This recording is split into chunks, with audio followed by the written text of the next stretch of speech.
A empregada doméstica sempre recusa limpar o quarto da minha filha. Quando verifiquei, chamei a polícia. Olá a todos. Aproveitem esses momentos de relaxamento enquanto assistem. No edifício número 42 da Rua Ferraz, bairro Vila Mariana, terceiro andar. Apartamento 3B, era onde toda a sensação de paz estava prestes a se despedaçar em fragmentos impossíveis de restaurar. A mãe, nome completo Laura Martins, 32 anos, trabalhava remotamente para uma empresa de finanças. Criava sozinha a filha pequena chamada Isadora, de 5 anos. Todas as manhãs, depois de levar a menina ao jardim de infância perto de casa, ela voltava, sentava-se em silêncio diante do computador, com uma xícara de café que esfriava aos poucos. Além das duas, morava com elas Dona Célia, 70 anos, empregada doméstica que vivia na casa desde a gravidez de Laura.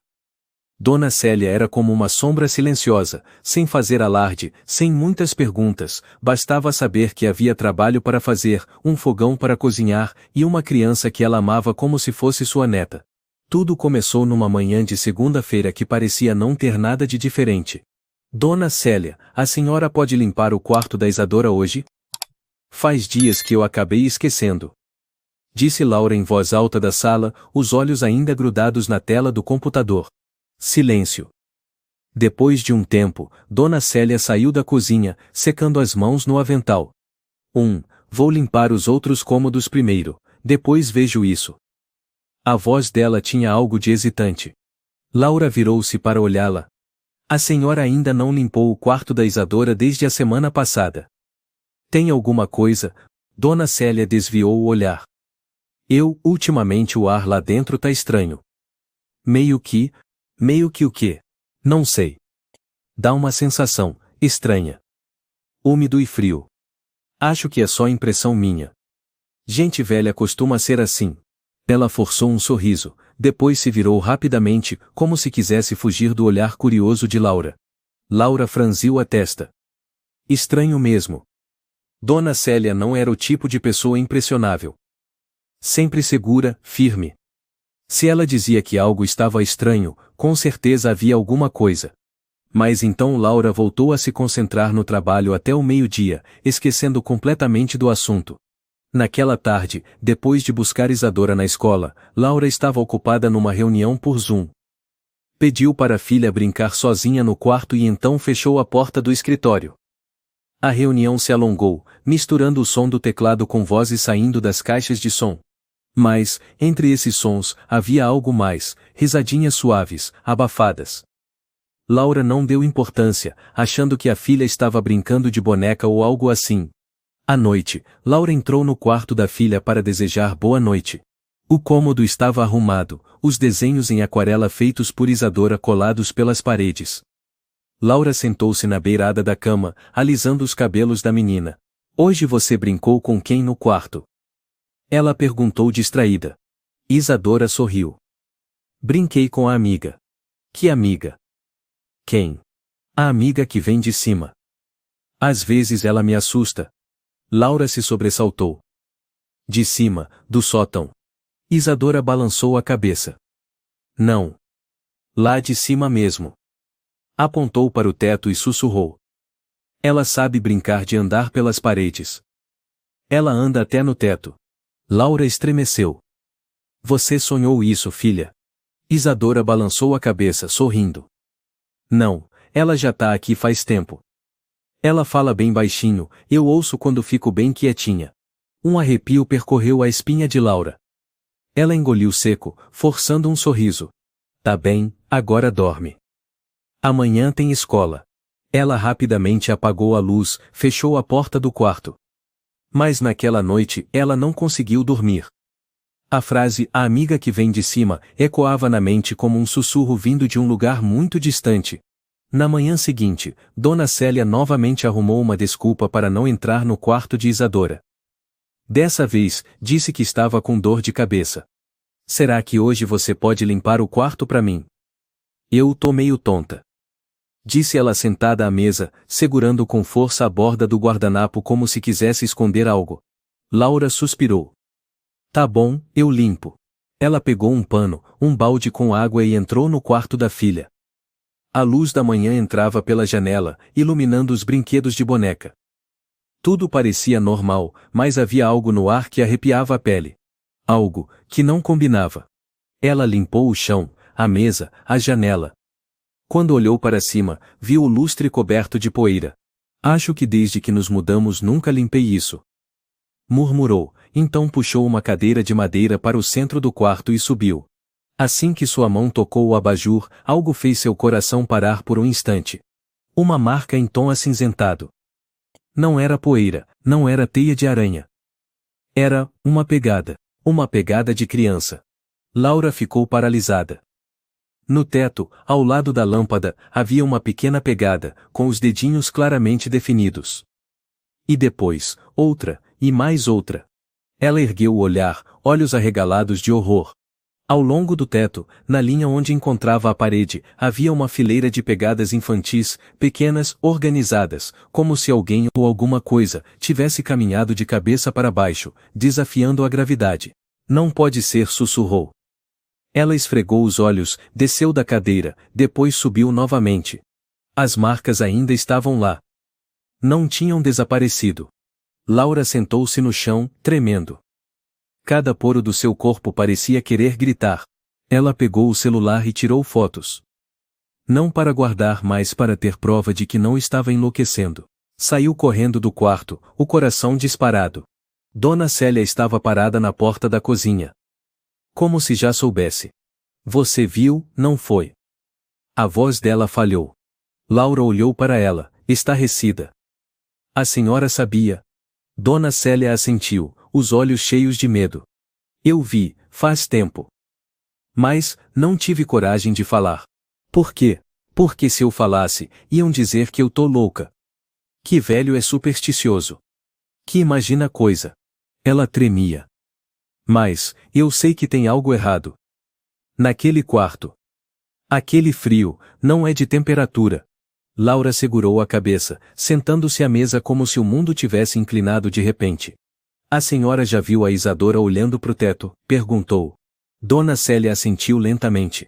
Muitas vezes, ela ria, sussurrava. Achei que estivesse brincando. Mas teve uma noite, fiquei na porta do quarto, e vi ela sentar na cama, no meio da noite, olhando pro teto e dizendo, não vai embora, fica mais um pouco. Um calafrio percorreu a espinha de Laura. O que a senhora disse? Dona Célia engoliu em seco. Eu rezei, torcendo para estar errada. Naquela noite, Laura não conseguiu dormir. Ela puxou uma cadeira e ficou sentada em frente à porta do quarto da filha. Olhos fixos na fresta por baixo da porta. Nenhum barulho. Mas assim que o relógio marcou 3 da manhã, ouviu-se um leve rangido vindo do teto. Não podia ser rato. Não podia ser gato. Era um som. Como de corda sendo esticada. Depois, um ruído metálico, muito sutil, como algo girando. Um segundo depois, Isadora se sentou bruscamente na cama, olhando para o teto, olhos arregalados. Laura entrou no quarto num salto. Isadora, ela abraçou a filha, em pânico. O que aconteceu, meu amor? Isadora apontou para o teto. A amiga foi embora de novo. Laura a abraçou com força. E naquele instante soube não dava mais para ignorar.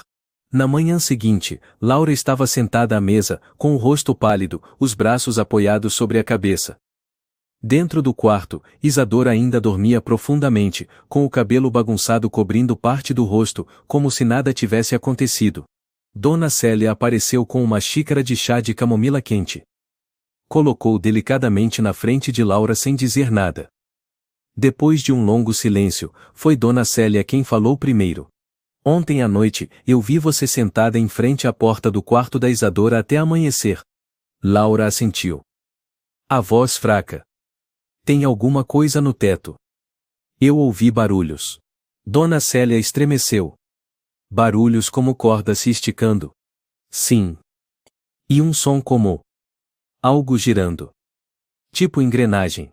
Mas muito leve, não tenho certeza se eu estava totalmente acordada. Depois de um instante em silêncio, Laura pegou o celular. Deslizou até a foto do teto. Mostrou para Dona Célia. Olha, essas pegadas são reais, não a imaginação. Dona Célia olhou fixamente para a tela, depois soltou um suspiro leve. Eu vi aquilo há mais de um mês. Uma vez, ao trocar a lâmpada, olhei para cima e notei algumas marcas. Até tentei limpar com um pano, mas não saía. Como se tivesse impregnado na superfície. Por que a senhora não falou nada? Eu tive medo de parecer louca. Você é jovem, tem trabalho, uma filha pequena. Se eu abrisse a boca dizendo que tem pegadas no teto, você ia pensar que eu estava caduca. Cheguei a considerar chamar um padre escondido, para fazer um exorcismo. Laura soltou uma risada gelada. Queria que a senhora tivesse chamado mesmo. Ela suspirou, os olhos marejados. Isadora já tinha falado sobre um amigo lá de cima. A menina ficava olhando para o teto, sorrindo sozinha. Eu achava que era amigo imaginário, coisa de criança. Mas agora, pensando bem, teve noite em que ela chorava, as lágrimas escorrendo, e ainda sussurrava: não puxa a luz de novo. Dona Célia segurou a mão dela. Você sabe, né, criança não inventa do nada. A cabecinha pode ser inocente, mas a intuição delas é muito aguçada. A voz de Laura tremia. Então quer dizer que esse tempo todo, tinha alguém observando minha filha? Talvez, respondeu Dona Célia, com os olhos perdidos. Ou alguma coisa. Mas se tem algo no teto, nós adultos temos que fazer alguma coisa, não dá para ficar parados. Laura assentiu. Vou chamar a polícia. A equipe policial do setor, liderada pelo tenente Carlos Moreira, chegou naquela mesma tarde. Eram 3 pessoas, um perito técnico, uma investigadora chamada Sofia Almeida, e o próprio tenente Moreira, pouco mais de 40 anos, rosto austero, voz firme. Laura os conduziu até o quarto de Isadora, apontando para o teto. Ela já havia impresso fotos das marcas que tirou com o celular e as entregou para análise. Enquanto isso, Isadora foi levada por Dona Célia ao parque próximo, para evitar contato. Moreira examinou o teto, franziu a testa e recuou um passo, observando de vários ângulos. As marcas são simétricas, bem visíveis, mas não é suficiente para dizer o que são. Ele se virou para o técnico. O homem subiu numa escada, iluminou o teto com a lanterna. Depois de alguns minutos em silêncio falou. Parece que esse forro tem uma camada extra de isolamento acústico, mais grossa do que o normal. E tem umas fissuras minúsculas, como se tivesse sido aberto e depois fechado de novo. Sofia interveio. Esse apartamento tem um sótão técnico acima, não tem? Tem sim. Mas ninguém mora lá. É só área técnica, com uma porta trancada no terraço. Moreira fez um gesto. Vamos verificar o sótão. Laura os levou até o último andar, onde havia uma pequena porta de ferro dando acesso à área técnica. Ela nunca havia prestado atenção nela antes. Sofia iluminou a fechadura com a lanterna e deu leves batidinhas. Foi arrombada. Não recentemente, mas tem sinais. Moreira franziu a testa. Abram. Usaram uma chave fornecida pela administração do prédio. Quando a porta se abriu, um bafo de ar empoeirado saiu de dentro. O sótão era um espaço baixo, escuro, com cheiro de mofo. O chão de madeira coberto de poeira e musgo, com fios elétricos espalhados por todos os lados. O técnico apontou a lanterna em volta, até que parou de repente. Encontrei. Tem uma parte do assoalho cerrada. Estreita, mas dá para uma pessoa pequena passar. Eles se agacharam. Uma tampa de madeira camuflada cobria a abertura, se encaixando perfeitamente no piso. Quando a removeram, havia um vão que se conectava diretamente ao teto do quarto de Isadora. E então, todos ficaram em silêncio ao ver o sistema escondido ali embaixo. Uma rede de fios finos, microcâmeras, espelhos colados ao teto, sensores de luz e som. Tudo voltado para a cama da menina. Sofia recuou, a mão apertando o cabo da arma na cintura. Merda! O técnico murmurou. Ele construiu um sistema de vigilância sofisticado. Cada parafuso está no lugar exato. O rosto de Moreira ficou de pedra. Estamos no meio da cena de um crime doentio. Quando Laura soube, desabou no corredor. Suas mãos agarraram a parede, a respiração falhada. Não, não pode ser. Como, isso pode acontecer dentro da minha casa? Sofia assegurou. A gente entende o choque. Mas pelo menos você descobriu. Mas e a Isadora? A minha filha ficou sendo observada tantas noites. Alguém puxava a luz, fazia ela chorar. Eu sou mãe. Como não percebi? Laura gritou. Seu corpo inteiro tremia. Dona Célia correu até ela, abraçando-a com força, chorando junto. Ninguém imaginaria que existisse alguém tão doente a ponto de fazer isso com uma criança. Mas agora temos que proteger a Isadora. Moreira virou-se para o técnico. Isola todo o equipamento. Precisamos analisar tudo e ver se tem dados gravados. Laura olhou para ele, a voz fraca. O senhor acha que isso pode estar acontecendo em outras casas também? Moreira não respondeu. Mas seu olhar, carregado de suspeita e raiva, disse tudo. Naquela noite, Laura ficou com Isadora na sala. Dona Célia trouxe chá. A TV passava desenho animado, mas Isadora não prestava atenção. Ela abraçava o travesseiro, os olhos se voltando com frequência para o teto, onde para ela existia um céu de terror. Mamãe, Isadora sussurrou. Sim, filha. O amigo não brinca mais, ele ficou bravo. Bravo. Porque eu não falo mais com ele. Ele não gosta quando a mamãe fica no quarto. Ele quer que eu fique sozinha e quietinha. Laura apertou ainda mais a filha. Seu coração se apertava. Isadora, se esse amigo voltar, você tem que contar pra mamãe. Eu vou proteger você. Prometo. Isadora assentiu levemente e se aninhou no peito da mãe.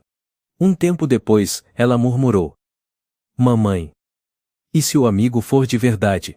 A pergunta foi como uma lâmina rasgando qualquer fronteira entre fantasia e realidade. Na manhã seguinte, uma equipe forense veio examinar todo o apartamento. As pegadas no teto foram fotografadas e medidas. Os espelhos retirados, os fios sensores e lentes miniatura, embalados cuidadosamente. Mas o que mais arrepiou a todos foi uma pequena placa eletrônica escondida dentro de uma viga. A placa tinha memória própria. E ainda estava funcionando. O técnico chamado Matheus Moura, especialista em equipamentos de vigilância, exclamou, meu Deus, essa placa gravava dados, com pressão alta, quase transmissão remota. Ele não só vigiava, e ele gravava. Moreira apertou os punhos. Precisamos descobrir quem está por trás disso. Sofia franziu a testa. E eu quero saber, por que ninguém descobriu isso antes? Essa pergunta foi um tapa no rosto de todo o sistema de proteção à infância. E num canto da sala, Laura apenas permanecia sentada, segurando forte o travesseiro da filha, com o olhar completamente apagado. Quando a noite caiu novamente, o apartamento 3B deixou de ser um lar. Tornou-se uma cena de crime. A polícia isolou o corredor com fitas, vizinhos espiavam pelas frestas das portas curiosos e assustados. Boatos se espalhavam rápido, alguns falavam em assalto, outros sussurravam sobre feitiçaria. Laura estava sentada no sofá, com Isadora adormecida em seu colo. A menina dormia de exaustão, a respiração pesada como se ainda fosse assombrada nos sonhos. Dona Célia estava ao lado, o rosto abatido. Eles encontraram mais alguma coisa? Ela perguntou baixinho. Laura balançou a cabeça. Ainda não me disseram. Mas estão abrindo os arquivos do dispositivo. A porta se abriu. O tenente Moreira entrou, seguido pela investigadora Sofia e outro policial com um laptop nas mãos. Dona Laura, disse Moreira. Precisamos que a senhora confirme algumas informações. Laura se levantou, colocou a filha no sofá e seguiu com eles até a cozinha. A porta se fechou. Sofia abriu o laptop e girou a tela em direção a ela. Uma interface simples apareceu, arquivos de vídeo nomeados com códigos de tempo, com identificações de GPS. Moreira apontou para um deles. Este é o vídeo da noite do dia 7 do mês passado.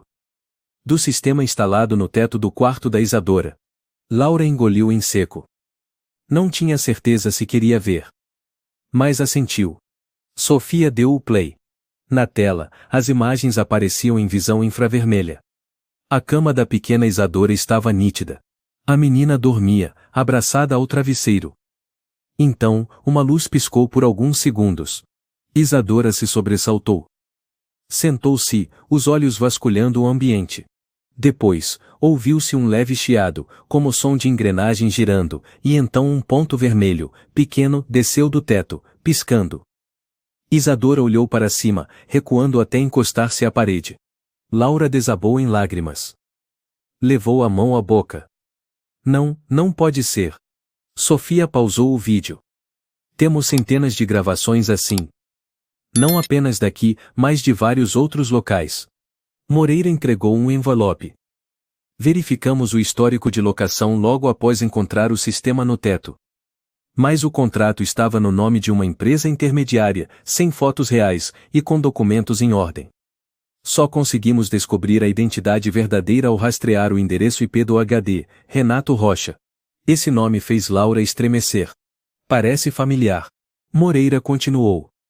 Ao investigar a ficha dele, descobrimos que Renato Rocha foi diretor de um programa de TV chamado Crianças no Limite. Lembra? Laura arregalou os olhos. Meu Deus, lembro sim. Foi aquele programa proibido, por causar traumas nas crianças. Sofia assentiu. Exatamente. Aquele programa usava vários truques para assustar as crianças e captar reações emocionais. Eles instalavam câmeras em casa, usavam luzes piscantes, sons estranhos, para ver como as crianças reagiam. Foram pelo menos 12 denúncias, mas ele sempre escapava alegando ser experimento social. Laura sussurrou. Será que ele usou este apartamento para continuar com aquilo? Moreira falou com firmeza. Acreditamos que Renato criou uma versão clandestina daquele programa, sem transmissão, mas com gravação e coleta de dados. Ele alugava diversos apartamentos, modificava os tetos, instalava os equipamentos de vigilância e mirava famílias com crianças pequenas. Mas, como deixavam ele fazer isso? Ninguém percebeu. Estamos investigando. Interrompeu Sofia. Mas ele foi muito cauteloso, sempre alugava usando nomes falsos, pagava 6 meses adiantado. Quando saía, desmontava tudo ou cobria com teto falso, ninguém suspeitava. Laura segurou a cabeça. Então isso significa que não foi só com a Isadora, mas com outras crianças também. Moreira encarou com gravidade. Extraímos vídeos de um HD secundário escondido atrás de uma parede de madeira. Há dados de pelo menos 6 outros endereços. Todos com indícios de tortura psicológica contra crianças. O ar na cozinha ficou pesado. Dona Célia entrou, as mãos trêmulas. Desculpem, ouvi tudo. Esse nome, Renato Rocha, já vi antes. Moreira se virou. A senhora o encontrou? Não pessoalmente, mas agora me lembro. Mais de um ano atrás, quando vim limpar a casa antes da mudança, vi um homem empurrando um carrinho com equipamentos estranhos, parecia uma câmera grande, cheia de cabos. Ele não me cumprimentou, só me olhou e foi embora. A senhora lembra do rosto dele? Dona Célia fechou os olhos. Um pouco calvo, testa larga, olhar estranho. Achei que fosse técnico de internet. Sofia mostrou o celular com uma foto. Era esse. Dona Célia olhou com atenção e assentiu imediatamente. É ele, eu reconheço aquele olhar. Frio, como se não tivesse alma. Moreira fez sinal para a equipe. Verifiquem todos os imóveis ligados a Renato Rocha nos últimos 5 anos, precisamos ampliar a investigação. À noite, quando a polícia já havia saído, Laura ficou sozinha em frente ao laptop, lendo linha por linha sobre o programa Crianças no Limite. Títulos perturbadores surgiam na tela. Pensei que meu filho estava enlouquecendo. Era só um jogo da TV. Menina chora copiosamente ao vivo, diretor diz, ótima reação. Programa controverso cancelado após crianças desenvolverem ansiedade crônica. Ela rolou até encontrar uma matéria antiga, de 2016. Renato Rocha, criador e diretor. Ainda defende sua visão. Crianças precisam de desafios para desenvolver instinto de sobrevivência. Não fiz nada errado, só revelei o instinto humano. Laura largou o mouse, fechou os olhos. Seu rosto estava pálido. Este não era um doente mental qualquer. Era alguém que criou um sistema, uma filosofia distorcida, usando tecnologia para violar as almas pequenas que dormiam. Certa tarde, ao passear com Isadora pelo quarteirão, a senhora Vera, a vizinha idosa do 3A, sabe, filha. Há cerca de um ano, vi uma luz estranha vindo do sótão. Achei que fosse reflexo da fiação, mas toda noite ela piscava às 3 da manhã. Liguei para o síndico, disseram que eu estava velha e vendo coisa. Teve até quem brincasse que eu assisti muito filme de terror. Ela fez uma pausa, a voz trêmula. Cheguei a escrever uma carta para o conselho de moradores. Nunca responderam. Uma semana depois, alguém colou um bilhete na minha porta. A senhora está caduca, pare de assustar os vizinhos. Desde então fiquei quieta. Laura ficou em silêncio. O relato da senhora não só causava calafrios, mas revelava algo ainda mais assustador que as câmeras no teto, o silêncio imposto por zombaria e desprezo. Ninguém queria ser quem exagera. E por isso, ninguém mais denunciava. Vera tirou do bolso um pequeno pendrive. Talvez isso ajude. Laura arregalou os olhos. O que é isso? Câmera de segurança que instalei no corredor, por conta própria. É pequena, mas gravei algumas cenas, quando ele trouxe os equipamentos, e quando saiu de madrugada. Não apaguei. O coração de Laura disparou. Ela pegou o USB. Obrigada, dona Vera, vou entregar à polícia. Vera assentiu. Se precisarem do meu depoimento, estou à disposição. Naquela noite, Laura ficou ao lado de Isadora. Não permitiu mais que a filha dormisse sozinha. Do lado de fora, a brisa soprava suavemente. Mas dentro dela, uma tempestade rugia. Aquele homem viveu em sua casa, vigiou sua filha noite após noite, e construiu uma rede de terror psicológico infantil. Laura alisou os cabelos da filha e sussurrou. Eu juro, meu amor, nunca mais vou deixar ninguém te olhar lá de cima. A polícia retornou ao apartamento 3B às 9 da manhã. Com eles, havia um perito em informática forense, o engenheiro Raul Menezes, magro de estatura baixa, óculos grossos, sempre com uma mochila pesada cheia de equipamentos. Ele colocou sua estação de trabalho sobre a mesa de jantar, abriu, e conectou o HD encontrado no teto a um sistema de análise profissional. Laura estava ao lado do tenente Moreira e da investigadora Sofia, segurando firme a alça da blusa. Encontramos um SSD auxiliar escondido atrás da parede de madeira do sótão. Disse Raul ao ligar o sistema. Capacidade de 4 terabytes, com criptografia tripla. Mas já consegui decifrar parte dos dados. Ele abriu uma pasta. Dezenas de arquivos apareceram, cada um com um código que incluía número de identificação, coordenadas e data e hora. Mas o que fez todos prenderem a respiração foi o nome da pasta principal, Reações Infantis, Fase 2. Raul disse. Esse nome não foi colocado por acaso, significa que ele já teve uma fase 1 antes. Fase 2 é o quê? Perguntou Laura, com a voz rouca. Raul olhou, fez uma breve pausa, e respondeu com franqueza. É a fase de ativação do reflexo de pânico nas crianças. Ele clicou em um vídeo. A tela se acendeu. A cena era filmada do teto de um quarto. Uma menininha estava deitada na cama muito parecida com Isadora. O cômodo estava escuro, uma luz piscava como flash, havia um ruído agudo igual ao que Laura lembrava. A menina se sobressaltou, sentou-se de repente, olhos arregalados, respirando ofegante. A câmera registrava tudo. O rostinho da criança se contorcia de medo. Os olhos estavam vermelhos. Ela abraçava o travesseiro, olhava para o teto e depois se virava para a parede. Raul desligou o vídeo. Existem centenas de gravações assim. Não só daqui. Cada uma dura entre 20 e 60 segundos, marcadas com a reação, choro, sentar, gritar, soluçar. Moreira franziu o senho. Você quer dizer que ele categorizava os níveis de medo?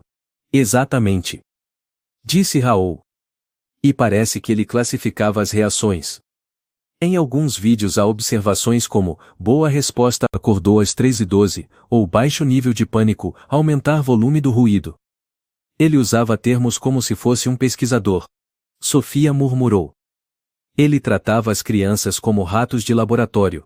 Raul rolou até o fim da lista. Encontrei trechos gravados neste próprio apartamento. São 12 vídeos gravados ao longo de 3 meses. A protagonista é a Isadora. Laura empalideceu, quase caiu. Não, não pode ser. Você não precisa ver se não quiser. Raul disse com gentileza. Quero sim. Ela respondeu, balançando a cabeça. Eu preciso ver. Raul abriu o primeiro vídeo. Isadora estava deitada imóvel, com a luz fraca no quarto. Um som agudo surgiu. A câmera girou levemente graças a um motor. O espelho mudou de ângulo para enquadrar diretamente o rosto da menina. Laura apertou as mãos, os dentes cravando nos lábios até sangrar. Um ruído ecoou. Algo parecia ser arrastado no teto. A menina abriu os olhos. Não gritou, mas respirava com dificuldade, olhando fixamente para cima. Então ela sussurrou. Não brinca mais, eu tô com medo. Raul desligou o vídeo. Todos ficaram em silêncio. Laura gritou, como se tivessem arrancado suas entranhas. Todas as noites. Minha filha viveu isso todas as noites. E eu, dormindo no quarto ao lado, sem saber de nada. Dona Célia correu para abraçá-la, não é culpa sua.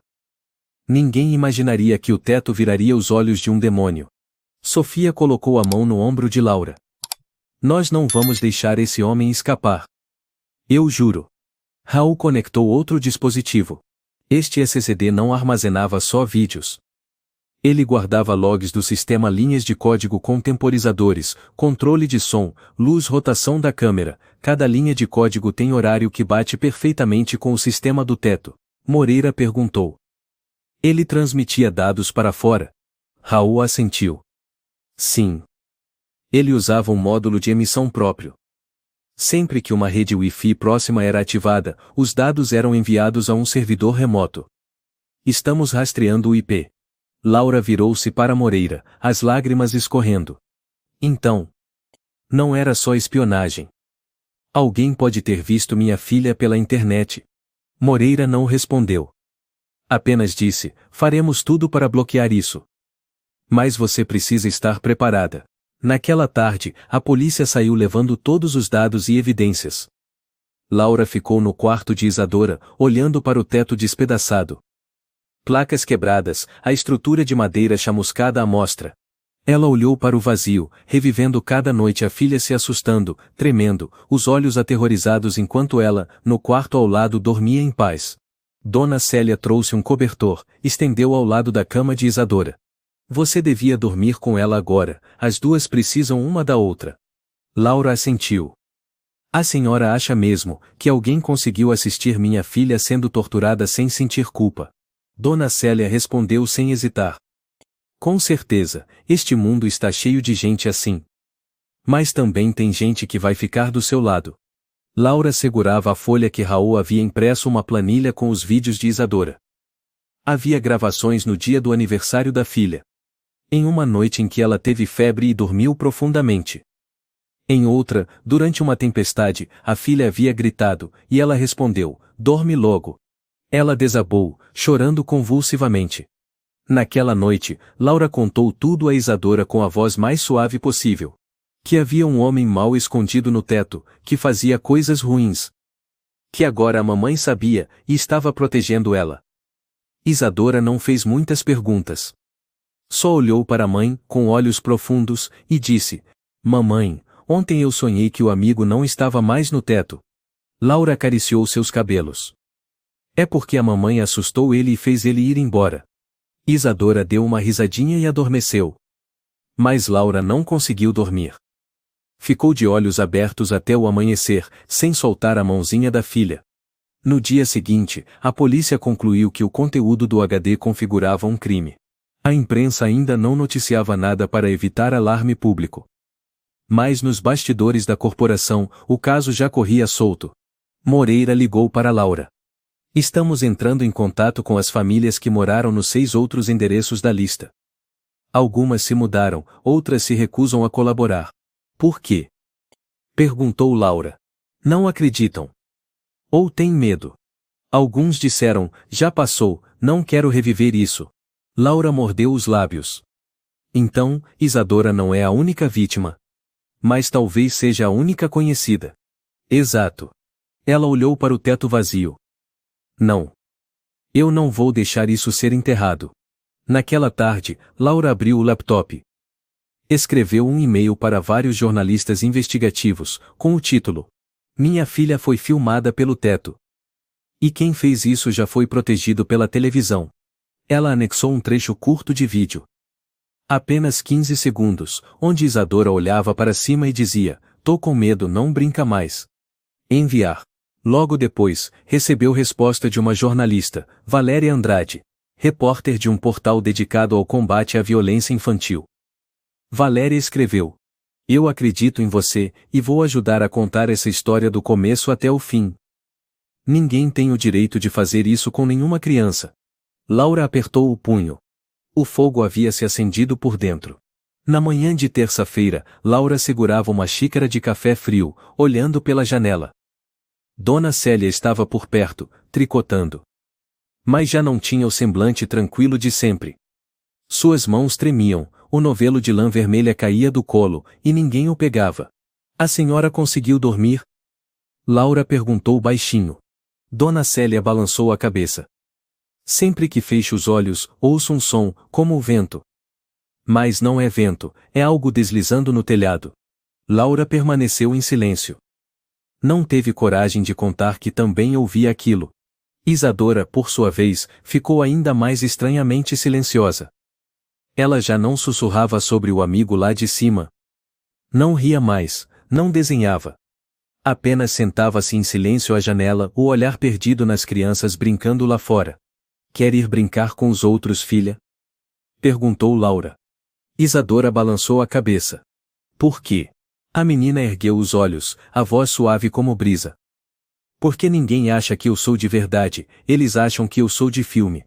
Aquela frase derrubou todas as últimas barreiras que ainda restavam dentro da mente de Laura. Naquele dia, Dona Célia foi chamada à delegacia para prestar depoimento. Embora fosse apenas um procedimento, o fato de uma pessoa morar na casa por tantos anos e não saber de nada levantava suspeitas na equipe de investigação. Laura acompanhou, segurando firmemente sua mão ao entrarem na sala de interrogatório. "Eu não queria que a senhora tivesse que passar por isso," disse Laura, os olhos marejados. Dona Célia esboçou um sorriso fraco. "Se eu fosse policial, também desconfiaria. Ninguém mora logo abaixo de um teto aberto e não percebe nada.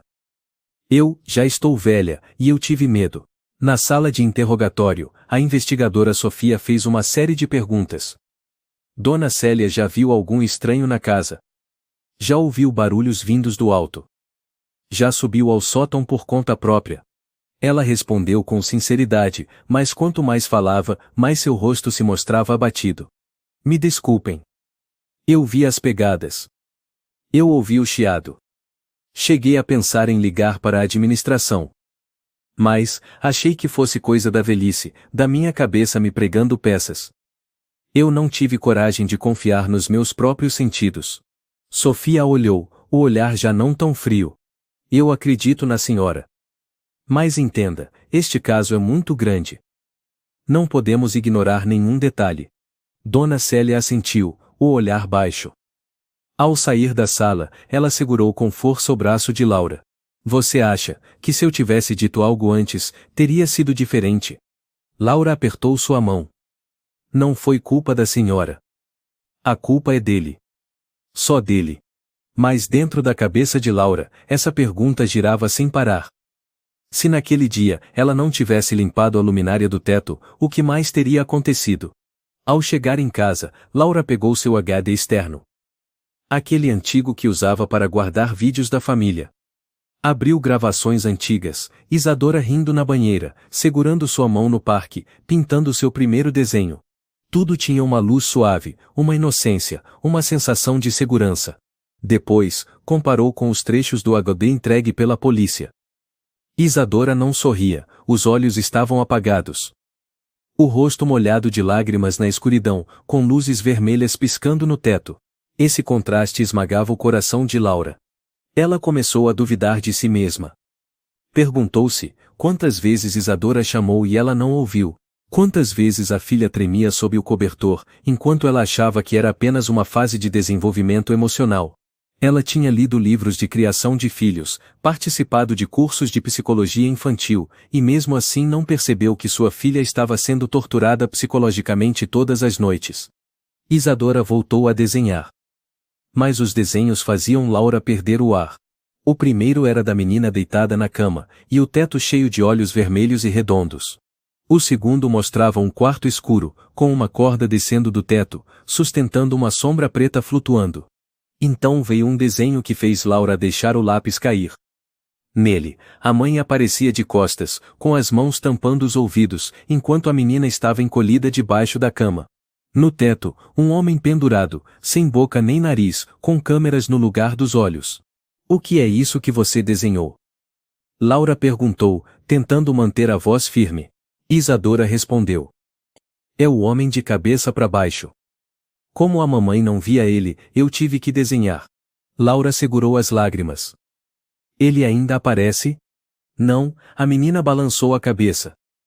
Mas eu tenho medo, porque ele disse que tem muitos iguais a ele, que todos os tetos têm um. Essa frase foi como uma última facada no coração daquela mãe. Boatos se espalhavam como fungos depois da chuva. Alguns dias após Laura ter enviado o vídeo à imprensa mesmo sem nenhuma reportagem publicada, os sussurros já ecoavam pelo condomínio. Os vizinhos desviavam o olhar quando a encontravam no corredor. Uma mulher de meia idade do segundo andar, que certa vez pedira emprestada uma furadeira à dona Célia, agora apenas passava por Laura com um olhar gélido. Havia risadinhas às suas costas enquanto levava o lixo. Uma noite, alguém colou um bilhete anônimo na porta do apartamento 3B. Se você não sabe cuidar da sua filha, não culpe os outros. Laura arrancou o bilhete, as mãos trêmulas. Dona Célia o pegou, rasgou em pedaços e jogou no lixo sem dizer nada. Ambas sabiam, algumas pessoas achavam que ela havia inventado tudo. Numa tarde, ao buscar Isadora, Laura viu 3 mães conversando no pátio. Quando se aproximou, elas se calaram de repente. Uma delas a olhou fixamente e perguntou: é verdade que tem problema na sua casa? Laura franziu a testa. Desculpa, não entendi. Digo, aquela história do teto, da polícia, dos vídeos. As crianças aqui estão ficando com medo do teto. Meu filho chegou em casa querendo verificar o quarto, dizendo que tinha medo de estar sendo filmado. Estão começando a imaginar coisa. Outra mãe se intrometeu, em tom sarcástico. Você tem certeza de que foi outra pessoa que fez isso? E se foi sua filha que imaginou tudo, e você só exagerou? Laura ficou sem palavras. Isadora se encolheu ao lado da mãe, segurando forte a barra da blusa. Naquela noite, Laura chorou em silêncio no banheiro. Dona Célia entrou, colocou a mão em seu ombro. Elas não entendem por que estão com medo. Medo de que, se isso for verdade, também terão que questionar o próprio teto. Laura assentiu, mas por dentro estava despedaçada. Ninguém perguntava se Isadora estava bem. Ninguém se unia a ela para exigir justiça, só queriam silêncio e culpas. Um dia, ela recebeu um e-mail da administração do prédio. Devido ao impacto na imagem do condomínio, solicitamos que os moradores do apartamento 3B evitem contato com a imprensa, bem como discussões públicas sobre fatos ainda não oficialmente confirmados. Laura apertou os punhos. Eles queriam que ela se calasse. Como tantas outras mães já tinham feito. Como toda uma sociedade já fez. Mas ela sabia se calasse agora, sua filha cresceria num mundo onde os criminosos são protegidos por uma falsa cortesia. E por isso, ela não se calaria. Numa tarde, o tenente Moreira fez uma visita. Entrou com uma pasta grossa, o rosto mais tenso do que nunca. Depois de decodificar os registros dos dispositivos, encontramos coordenadas geográficas. Mas como o sistema estava bem camuflado, tivemos que trabalhar com técnicos para recriar os esquemas elétricos de cada endereço. Levamos quase uma semana, mas confirmamos que 2 apartamentos ainda mantêm os equipamentos intactos, pois os novos moradores não fizeram reformas. A sala ficou tão silenciosa que se ouvia o tic-tac do relógio. Ele ainda não parou. Sussurrou Laura. Moreira assentiu. Acreditamos que Renato Rocha está operando uma rede de espionagem semi-automatizada. Pode estar contratando terceiros para as instalações ou usando técnicos pagos em dinheiro vivo. Então prendam ele. Não conseguimos localizá-lo. A última vez que foi visto foi há 3 meses, em Recife. Depois disso, desapareceu. 3 meses atrás? Laura ficou em choque. Quer dizer que enquanto eu ainda morava debaixo daquele ninho de espionagem, ele estava por aí, planejando o próximo passo. Moreira não respondeu. Abriu a pasta e tirou outro documento. E isso aqui é o que mais me revolta. Em 2021, uma mãe em Curitiba denunciou Renato. Ela percebeu que a filha se assustava no meio da noite, com luzes piscando. Mas como não encontrou nenhum equipamento, o caso foi arquivado. Faltavam provas. Laura apertou os punhos. E por falta de provas, ele continuou livre? Sim. Moreira suspirou. Ele está à frente da lei. O que ele faz não se encaixa exatamente em nenhuma legislação. Não houve invasão de domicílio. Não filmou conteúdo sensível. Não divulgou. Ele apenas coletava reações emocionais. Ele tortura crianças com tecnologia. Laura gritou. E a lei não pode fazer nada? Não é que não possa, é que não há precedentes. As estruturas legais ainda estão sendo criadas. Laura soltou uma risada fria. Enquanto isso, ele já criou todo um ecossistema doentio. Naquela noite, Laura escreveu uma longa postagem, com fotos do teto e um vídeo de 12 segundos de Isadora no trecho em que a menina dizia: "Não brinca mais, eu tô com medo."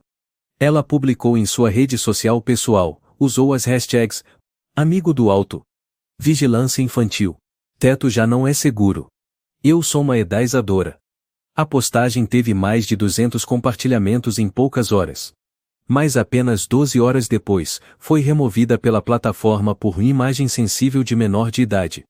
Laura recebeu um e-mail. Seu conteúdo violou a política de proteção de imagens de menores. Laura bateu a mão na mesa. E quem gravou esse vídeo, ele não violou nada? Dona Célia disse baixinho. Às vezes, a lei protege a aparência da moral, mas não alcança o núcleo da verdade. No dia seguinte, uma jornalista chamada Valéria Andrade foi até a casa delas. Foi a primeira pessoa a responder à publicação de Laura com uma mensagem privada. "Eu acredito em você. Mas preciso ouvir tudo, desde o início, sem cortes, sem edição." Laura a convidou para entrar e serviu chá. Valéria trouxe um gravador, um caderno e olhos cansados de quem já viu muita dor. "Você sabia?" disse Valéria. "Ano passado eu investiguei um caso de uma creche que usava câmeras escondidas para monitorar o comportamento das crianças. Escrevi a matéria, mas nenhum jornal quis publicar. Diziam, vai causar pânico entre os pais." Laura deu um sorriso amargo. "Elas têm mais medo da verdade do que do mal." Valéria assentiu. "Mas desta vez, não preciso de edição. Vou fazer um podcast. E vou deixar você falar." Gravaram por 3 horas. Laura contou desde o momento em que Dona Célia recusou limpar o quarto, até a descoberta das pegadas no teto. Descreveu o ruído, as luzes, o olhar vazio da filha. Depois a chegada da polícia, o teto desmontado, os HDs, os vídeos, as anotações frias. Valéria quase não fazia perguntas. Apenas anotava, e chorava em silêncio. "Me desculpa." Sussurrou ela. Laura balançou a cabeça. "Você é a primeira a escutar de verdade." O episódio do podcast foi ao ar 3 dias depois, com o título "O Homem Pendurado no Teto." Quando as crianças são observadas de cima. O primeiro episódio teve mais de 10.000 reproduções no mesmo dia. Fóruns começaram a debater. Mas então, estranhamente, a maioria das reações era: "Melhor não ouvir, fiquei com medo de dormir." Ou: "Acho exagero. Criança tem muito devaneio." Até teve quem escreveu: "Se fosse tão grave assim, por que nenhum jornal grande noticiou?" Laura leu cada linha, cada julgamento. Cada ponto de interrogação carregado de dúvida. Um dia, foi ao supermercado. Uma mulher se aproximou e sussurrou: "Você é a mãe da Isadora, não é?" Laura assentiu.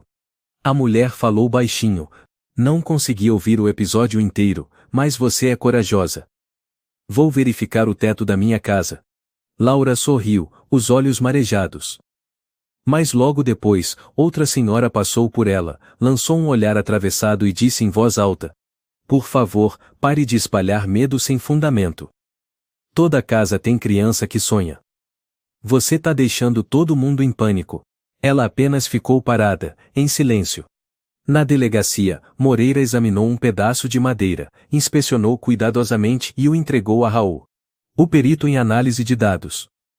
O resultado preliminar deixou todos em choque. O sensor de luz estava sincronizado com uma microcâmera. Sem dúvidas. É mais uma peça do mesmo sistema que encontramos no apartamento da Laura, afirmou Raul. Moreira olhou para Laura, depois para Fábio. Precisamos saber o endereço anterior do senhor. Fábio respondeu. Coincidindo com um dos 6 imóveis já marcados como suspeitos de espionagem. Tudo se fechava como uma teia que apertava lentamente. Mas ninguém conseguia encontrar Renato Rocha. Era como se tivesse evaporado do mapa. Naquela noite, Isadora levou um novo desenho para a mãe. Olha, mamãe, disse, estendendo a folha. Laura pegou. No desenho, uma mãe de braços abertos protegia uma criança. No alto, uma sombra espiava de dentro do teto. A sombra não tinha rosto, apenas lentes no lugar dos olhos. Mas dessa vez, havia algo novo. Sob os pés da mãe e da filha, havia um círculo brilhante, como um escudo feito de luz. Mamãe pode perguntar. O que é esse círculo? Isadora sorriu levemente. É para impedir os olhos de cima. É para ele não descer mais. Laura abraçou a filha, as lágrimas caindo sem parar. Mas o sonho da menina não conseguia afastar a realidade. Uma semana depois, o teto do apartamento 3B foi completamente removido. Laura contratou operários para desmontar todo o isolamento acústico, retirar toda a fiação do alto, deixando o concreto bruto exposto. Minha filha vai dormir aqui. Ela disse ao operário, ela precisa ver a verdade nua, saber que não tem mais nada escondido lá em cima. Isadora pôde escolher a nova cor da tinta. Ela escolheu azul. Para o teto parecer céu de verdade, mamãe. Laura riu entre lágrimas. No fim de semana, enquanto Dona Célia arrumava o quarto, abriu uma gaveta antiga e encontrou um desenho velho da Isadora. O traço era incerto, mas mostrava nitidamente o homem pendurado no teto, com a boca torta. Abaixo, uma criança encolhida. Ela levou até Laura. Ela desenhou isso antes mesmo de você encontrar as pegadas. Laura pegou o papel, os dedos apertando com força. Então, ela já estava pedindo socorro. Só que ninguém entendeu. Dona Célia sentou-se ao lado dela, os olhos úmidos. Às vezes, a intuição de uma velha é só um jeito silencioso de proteger o que é frágil. Mas infelizmente eu fiquei calada por tempo demais. Laura a abraçou. A senhora ainda está aqui.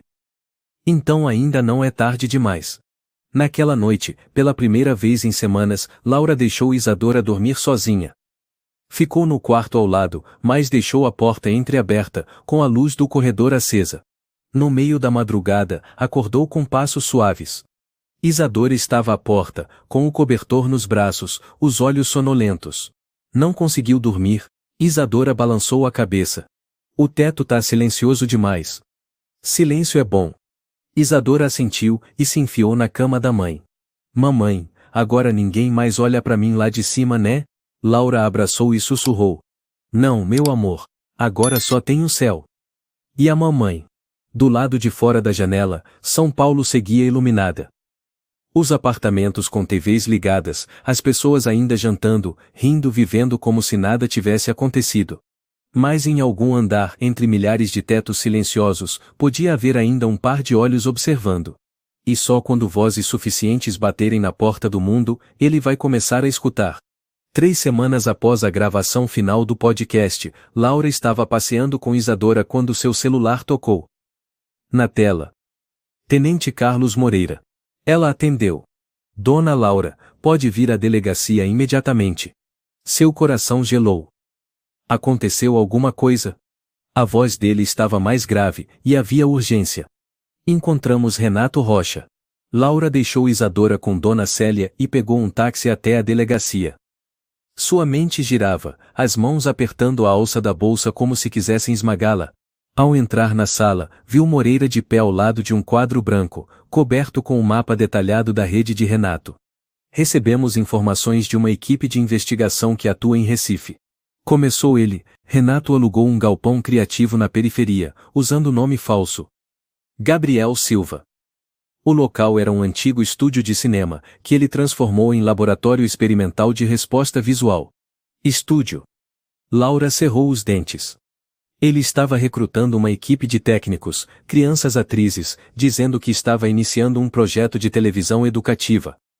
Mas quando a equipe de investigação infiltrada entrou, encontrou um esquema idêntico ao que já havíamos descoberto. Moreira puxou uma foto tirada por câmeras. Nela, Renato Rocha aparecia mais magro, de cabelos longos mas com o mesmo olhar calculista e sem alma. Ele não parou. Disse Moreira.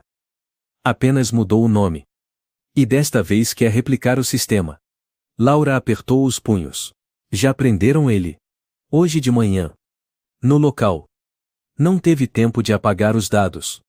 Numa sala de interrogatório em Recife, Renato sentava-se diante da investigadora Sofia Almeida. A câmera registrava tudo, segundo a segundo.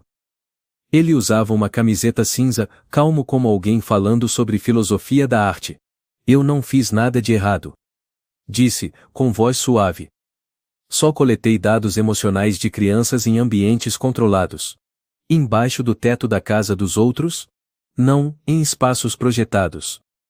Eu não invadi nada. Apenas estimulei. Eu nunca toquei. Ele enfatizou a última palavra como se quisesse se livrar de toda a responsabilidade. Sofia colocou o SSD do apartamento de Laura sobre a mesa. E as crianças chorando de madrugada, os olhos arregalados com as luzes piscando. Elas não eram atrizes. Renato ficou em silêncio por alguns segundos, depois sorriu com sarcasmo. Elas eram personagens reais. E personagens reais produzem reações reais. Sabe como o cinema chama isso? Verité. Sofia não respondeu. Mas ao sair da sala socou com força a parede do corredor. Dias depois, Laura foi convocada ao Tribunal de Justiça do Estado de São Paulo para testemunhar. Na sala do tribunal, com bancos longos, luz branca e sussurros dos presentes, ela reconheceu muitos rostos pais e mães que também haviam vivido nos 6 apartamentos monitorados. Alguns choravam, outros estavam vermelhos de raiva. Fábio estava sentado na fileira da frente, segurando a mão da esposa com força. Laura subiu ao púlpito para testemunhar, o coração batendo forte, segurando uma folha com seu depoimento. O juiz falou. Senhora Laura Martins. Por favor, relate os fatos, desde o início até a descoberta da verdade. Ela assentiu, a voz trêmula. Sou mãe solo, moro com minha filha Isadora, de 5 anos, e com a empregada doméstica Dona Célia. No início achava que tudo em casa era normal. Até o dia em que ela relatou cada detalhe. O ruído. O amigo imaginário. A luz, o olhar confuso da filha ao ser surpreendida às 3 da manhã. Então a polícia veio. Descobriram o sistema de câmeras, fios, espelhos, tudo voltado para a cama da minha filha. A voz de Laura se quebrou. Eu não sei quantas noites minha filha foi observada de cima, teve a luz e o som controlados, foi forçada a reagir. Como um animalzinho num aquário. Ela apontou para o HD sobre a mesa. Isso é a prova. Ele gravou os vídeos, cada susto, cada grito, e os catalogou como se fossem dados de um experimento. Ela parou. Eu não sou ativista. Não faço política, sou só uma mãe. Mas sei de uma coisa, ninguém tem o direito de experimentar com o medo de uma criança. O tribunal ficou em silêncio absoluto. Nem mesmo o advogado de defesa a interrompeu. Alguns instantes depois, o juiz se virou para Renato. O senhor tem algo a declarar. Renato deu de ombros. Ela está sendo guiada pela emoção. Eu amo crianças, só queria criar produtos honestos. O juiz franziu a testa. E o senhor acha que honestidade é piscar luz às 3 da manhã no quarto de uma criança? Renato ficou em silêncio. O juiz olhou os documentos, então bateu levemente o martelo. O tribunal aceita todos os dados do HD como prova. O senhor Renato Rocha permanecerá preso sem direito à fiança enquanto aguarda julgamento, pelos crimes de violação da privacidade de menores, causar trauma psicológico, fraude na coleta de dados ilegais e conduta sistemática desumana contra indivíduos vulneráveis. Logo após a audiência, o podcast de Valéria foi republicado desta vez pelo canal nacional TV Cultura. Eles transmitiram um trecho com a voz de Laura. Eu deixei minha filha dormir sob um teto que ninguém achava que precisava ser verificado. A televisão também mostrou um dos desenhos de Isadora. O homem pendurado sem olhos, com lentes no lugar. A reportagem seguinte de Valéria saiu na Folha de S. Paulo, com o título impactante: Os olhos que nunca piscam. A história real de Isadora e a queda de um gênio perverso. Abaixo, milhares de comentários. Meu filho acordava às 3 horas da manhã durante um mês. Nunca imaginei. Quem disse que não existem demônios na cidade? Desmontei o teto do quarto hoje. Não encontrei nada. Mas fiz isso pela Isadora. Um grupo de pais criou uma comunidade nas redes sociais, chamada Contra o Olhar de Cima. Eles compartilhavam dicas para inspecionar suas casas, identificar dispositivos ocultos e, até mesmo, orientações sobre como conversar com crianças sobre o que elas veem quando ninguém acredita. Laura foi convidada como palestrante no primeiro encontro online do grupo. Ela falou com simplicidade. Minha filha me disse, o amigo não brinca mais, ele está bravo. A gente foi amigo desses monstros, quando escolhemos ficar calados. Ela fez uma pausa, e então concluiu com firmeza. Mas agora, a gente não se cala mais. Na prisão, Renato recebeu sua primeira correspondência e o desenho de Isadora, enviado por Laura, através do advogado. No desenho, a mãe aparece protegendo a filha, envoltas por luz, e no teto, uma frase escrita com letras tortas. Agora é a mamãe que me olha. Não é o senhor. Renato amassou o papel. Mas quando o carcereiro passou, ele não disse nada. Pela primeira vez, seu olhar estava vazio. Sem câmeras. Sem dados. Sem reações. Apenas o silêncio que ele não conseguia manipular. Após a audiência, Laura sentia o corpo em frangalhos. Saiu do tribunal com o rosto pálido, segurando firme a cópia do desenho que Isadora havia feito. O sol brilhava forte em Recife, mas por dentro, era como se ela tivesse acabado de sair de uma tempestade. Valéria caminhava ao seu lado, em silêncio. Dona Célia ligava sem parar. Isadora estava com Fábio e a esposa que agora eram amigos próximos de Laura, como sobreviventes de um incêndio que ninguém mais acreditava ter acontecido. No trem de volta para São Paulo, Laura sentou-se à janela, observando o sol dançar no vidro. Pensou em cada rosto que viu na audiência, mães e pais que um dia foram chamados de paranoicos, agora estavam lá, testemunhando. Cada um com sua história, mas todos tinham algo em comum. Já tinham se calado uma vez. E agora, aprenderam a quebrar o silêncio. Quando o trem chegou à estação da Luz, Dona Célia e Isadora estavam esperando. Ao ver a mãe, Isadora correu e a abraçou com força. Laura se abaixou e afundou o rosto nos cabelos da filha. Mamãe, você já terminou. Sim, meu amor. Mamãe contou tudo. Todo mundo ouviu. Isadora recuou um pouco, os olhos brilhando. Então aquele amigo não vai voltar mais, né? Laura assentiu. Nunca mais. Nos dias que se seguiram, o apartamento 3B voltou a ser um lar. Não de imediato. Ainda havia noites em que Isadora acordava às 3 da manhã, com as costas encharcadas de suor. Mas desta vez, ela não olhava mais assustada para o teto. Em vez disso, rastejava até a cama da mãe e sussurrava. Eu não vejo mais o amigo, só vejo a mamãe. Laura a abraçava com força, sem dizer nada. Ela sabia que as feridas emocionais não desaparecem, mas estavam cicatrizando. Aos poucos, bem aos poucos. A doutora Beatriz, psicóloga infantil, passou a visitar a casa semanalmente. Levava aquarela, uma caixinha de música e alguns gibis com personagens que superavam o medo. Isadora começou a desenhar de novo. O primeiro desenho foi uma borboleta voando num céu sem teto. O segundo era uma casa sem cantos escuros, com janelas escancaradas e sol amarelo. Um dia, a menina trouxe outro desenho para Laura. Nele, a mãe aparecia com os braços abertos como uma super-heroína, protegendo a filha de uma nuvem com olhos vermelhos. Laura se ajoelhou e começou a chorar. Você desenhou a mamãe como uma heroína. Isadora assentiu. Porque a mamãe é minha heroína. A imprensa continuou noticiando os desdobramentos.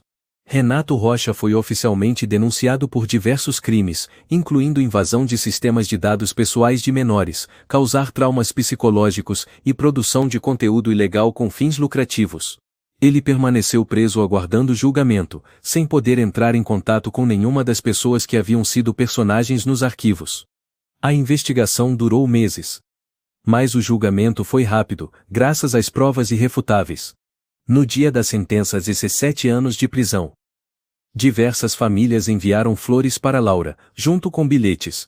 Obrigada por não se calar. Por sua causa conseguimos verificar o teto do quarto do nosso filho a tempo. Você mudou as regras do jogo. Agora, ninguém mais pode chamar o medo de dado. E Valéria foi direta durante sua transmissão ao vivo.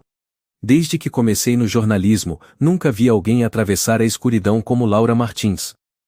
E acredito que toda mãe que se coloca diante da sociedade para dizer que seu filho foi violado, sem desviar o olhar. Essa mulher merece ser chamada de primeira linha de defesa da justiça. O quarto de Isadora foi completamente reformado. Laura contratou uma arquiteta para projetar tudo de acordo com os desejos da filha. Nada de teto de concreto. O novo teto foi equipado com luzes que mudam de cor, com sensores que reagem às emoções. Quando Isadora está feliz, o teto fica azul suave. Quando está triste, a luz se torna amarela clara. A menina escolheu papel de parede com estrelas cadentes. No canto do quarto, havia um quadro pintado por ela mesma, a casa com a mamãe de guarda na porta. Na estante de livros, Laura colocou uma pequena placa. Ninguém mais pode olhar para minha filha de cima, só as estrelas. Uma tarde, Dona Célia trouxe chá até a varanda, onde Laura regava as plantas. Sabe de uma coisa? Disse ela, em tom baixo. Outro dia passei pelo quarto da Isadora e ouvi ela cantando. Laura se virou, surpresa. Cantando o quê? Só umas frases simples, mas com a voz bem clara. Antes, ela nunca teve coragem de cantar sozinha. Laura ficou em silêncio, os olhos marejados. Depois olhou para o teto, onde a luz suave começava a ficar laranja. Cada dia, ela conquista de volta um pedaço da luz que é dela. Dona Célia assentiu. E você também. Você não é só a mãe dela. É quem mudou as regras para tantas outras crianças. Laura sorriu, ajeitando uma flor no vaso. Se eu tivesse que voltar no tempo, naquele dia em que vi as pegadas no teto, eu subiria na cadeira de novo. E limparia. Mesmo com as mãos tremendo. Naquela noite, quando Laura apagou a luz, Isadora segurou sua mão. Mamãe, você sabe por que eu não tenho mais medo do teto? Por quê? Porque agora eu sei que posso contar. E que a mamãe acredita. Eu não preciso mais ficar em silêncio. Laura acariciou os cabelos da filha. Isso mesmo, você já aprendeu a quebrar o silêncio. Isadora fechou os olhos e adormeceu com um sorriso nos lábios. Laura ficou deitada, olhando para o teto onde já não havia buracos, nem fios nem luzes escondidas, e sussurrou: A gente venceu, Isadora. A história mostra o perigo do silêncio, tanto do sistema quanto da sociedade, diante daquilo que parece impossível de acontecer. Em um mundo cheio de brechas, foi o amor, a intuição e a coragem de uma mãe que desmascararam a verdade, protegeram sua filha e tantas outras crianças.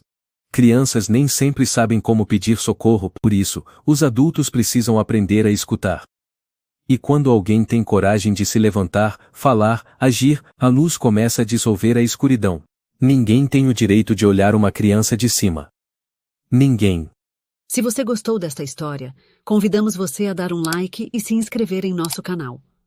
Seu apoio nos motiva a continuar trazendo histórias comoventes quase todos os dias. Estamos muito agradecidos pelo seu apoio. Até breve.